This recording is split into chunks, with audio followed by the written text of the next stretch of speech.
ಮನೆ ಕಟ್ಟಬೇಕಂದ್ರೆ ಹುಸುಕ ಮತ್ತು ಸಿಮೆಂಟಿನ ಕೆಲಸನೇ ಈ ಗಡಿ ಒಳಗೆ ಇರುವಂಥ ಮಣ್ಣು ಮಾಡ್ತದಂತ ಅಂತ ನೋಡ್ರಿ.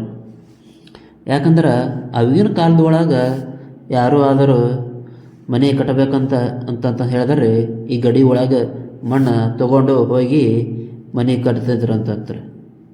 ಅಷ್ಟೊಂದು ಜಿಗಿ ಆದಂಥ ಕೆಲಸ ಈ ಗಡಿ ಒಳಗೆ ಇರುವಂಥ ಮಣ್ಣು ಮಾಡ್ತದಂತಾರೆ.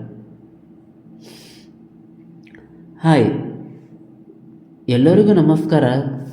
ಇವತ್ತು ನಾ ಯಾವ ಸ್ಥಳ ಪರಿಚಯ ಮಾಡಿಕೊಡತ್ತೀನಿ ಅಂತ ಹೇಳಿದ್ರೆ ನಮ್ಮ ಕರ್ನಾಟಕ ಮೊದಲನೇ ತಾಲೂಕು ಯಾವುದು ಅಂತ ಅದೇ ಔರಾದೂರು. ಬೀದರ್ ಜಿಲ್ಲೆ ಔರಾದ ತಾಲೂಕು ಒಳಗೆ ಈ ರೀತಿ ಗಡಿಗಳನ್ನು ನೋಡ್ಬೋದು. ಗಡಿ ಅಂತಂತ ಹೇಳಿದ್ರೆ ಏನಂದ್ರೆ ಒಂದು ಮಣ್ಣಿಂದು ಗುಡ್ಡ ಇದ್ದಂಗೆ ಅವ. ಇದಕ್ಕೆ ಗಡಿ ಅಂತ ಕರೀತಾರೆ.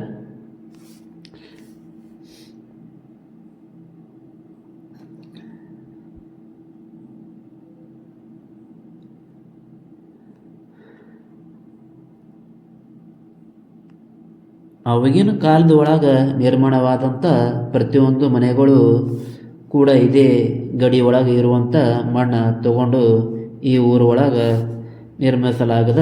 ಆವಾಗಿನ ಕಾಲದವರು ತಲೆ ಓಡಿಸ್ತಾರಲ್ಲ, ಆ ರೀತಿ ತಲೆ ಓಡಿಸುವುದು ಈಗಿನ ಕಾಲದವರಿಗೆ ಯಾರಿಗೂ ಆಗಲ್ಲ.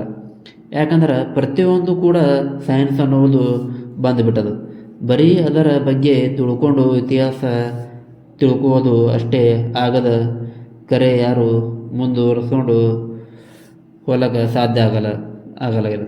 ಇವತ್ತು ನಾನು ನಿಮಗೆ ಕೊಟ್ಟಂಥ ಮಾಹಿತಿ ನಿಮಗೆ ಇಷ್ಟ ಆಗಿತ್ತಂತಂದ್ರೆ ಹೇಳಿದ್ರೆ ಲೈಕ್ ಮಾಡಿ, ಫಾಲೋ ಮಾಡಿ, ಶೇರ್ ಮಾಡಿ. Thank you for watching. ತುಂಬ ಧನ್ಯವಾದಗಳು. ಶರಣಾರ್ಥಿ. ಓ ನಮಃ ಶಿವಾಯ. ನಾವು ನೋಡಿ ಬಂದಿದ್ದು ನೀವು ನೋಡ್ಬರ್ರಿ. ಶುಭವಾಗಲಿ. ಯೂಟ್ಯೂಬ್ ಚಾನಲಾಗಿ ಸಬ್ಸ್ಕ್ರೈಬ್ ಮಾಡ್ಕೊಳ್ಳಿ ಇತ್ಯಾದಿ. ಧನ್ಯವಾದಗಳು.